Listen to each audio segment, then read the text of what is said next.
really seems Huawei is attacking just about every major design area out there, and the Honor View 20 is no exception with the in-screen camera hole. This is all in the idea of giving the user as much screen space and use options as possible. I'm Adam, tech editor with Gizmo China, and let's see if the Huawei's Honor V20 phone and its in-screen camera hole is all it's meant to be. In the Honor V20 box is the phone, a soft TPU shell phone case, SIM card ejector tool, and some paperwork. Beyond that was a USB-C charging cable and a fast-charging 22.5 watt charger.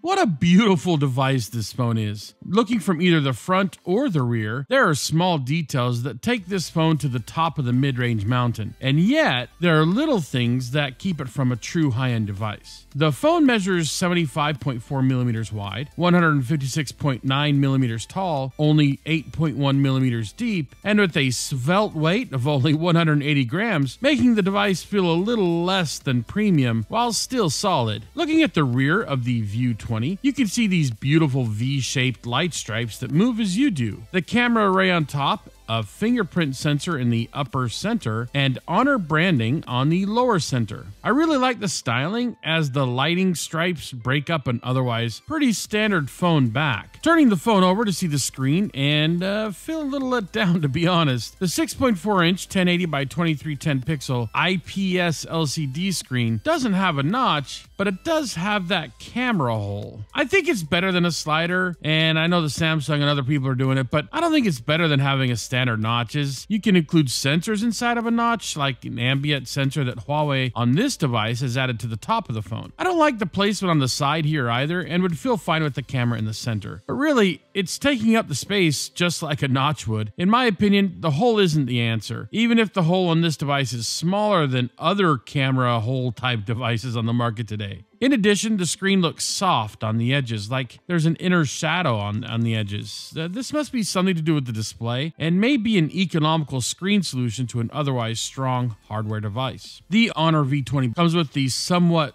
Huawei standard button layout placement of the power button and volume rockers on the right side, and the dual SIM card tray on the left. The top of the phone has the aforementioned ambient sensor, an IR blaster, one of the dual mics used for noise reduction, and the 3.5mm audio jack, while the bottom has the main microphone, a USB-C port, and a speaker. As for the sound, it's good, fairly full sounding, not really loud, but decent for most simple use. The earpiece speaker is not used when watching videos, listening to music, or playing games, so it's a true one-speaker system. For a mid-range device, it's about as good as you can expect. If you're enjoying this review of the Honor View 20, make sure to press the like button. We'd love to hear if you agree or disagree on our thoughts of the front-facing in-screen camera. Please leave your comments below and subscribe to the Gizmo China channel for more smartphone and tech goodness. You know, there's not much to say that hasn't already been said as to the OS here. The Honor V20 comes with the latest Android 9.0 Pie and a rebranded Emotion UI called Magic UI 2.0, which is supposed to be more AI focused, but I really didn't see many differences other than some color and some icon changes. Moving on. Security on the device is pretty interesting, as Huawei has included a super speedy fingerprint sensor on the rear of the device and a blazing 3D facial scanning unlock. It opens as soon as I raise the phone. Sweet!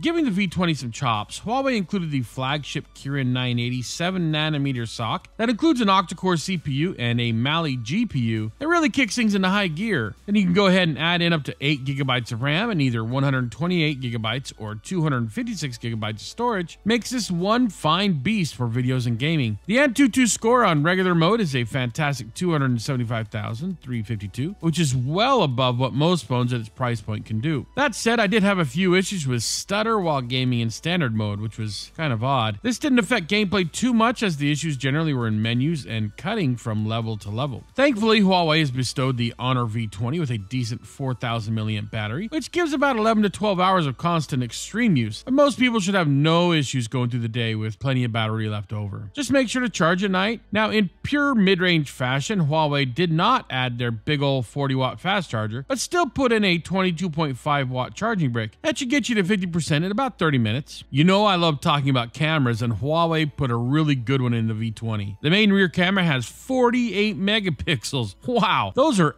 epic pixels right there. In use, it's not as fantastic as it may sound, but in good lighting and steady shooting conditions, the images can be extremely sharp and detailed. As you see here, as I swap from 48 megapixel AI ultra clarity mode to standard 12 megapixel mode. I feel the dynamic range is really lacking, and any contrasty scenes will suffer in the high resolution mode. There is only AI digital stabilization for all camera modes, so gimbals will certainly be beneficial for video use. The standout modes are the standard photo, AR lens, video, slow-mo, pro, good food, and night. Video options are strong with 4K and 60 frames per second 1080p option. Slow-mo has 1080p at 120 frames per second, and 720p has 480 frames per second, and even 960 frames per second for super slow-mo. And it looks pretty decent. Most will be pleased with the video, even if it doesn't quite reach the quality of some of the top phones for overall video quality. I feel the 25 megapixel f2.0 front-facing camera is a very fine selfie camera, and used in conjunction with the 3D sensing capabilities actually allows the selfie portrait mode to get pretty close. I like the images, but feel there's too much software smoothing added, even with the beauty feature turned off. The video from the front-facing camera is limited to 1080p at 30 frames per second and does a fine job for most, but isn't stabilized well and had some issues with exposure. As Huawei keeps turning out these phones, I'm impressed with their UI interface as it's evolved. The options allowed customers in both form factor and options and value at most price points. While I'm not a fan of these slider phones or this camera hole iteration, the Huawei V20 is another Honor device that I felt was generally very smooth in operation and use, with few flaws that other mid-range phones improve on, and one that I certainly can recommend to mid-range buyers.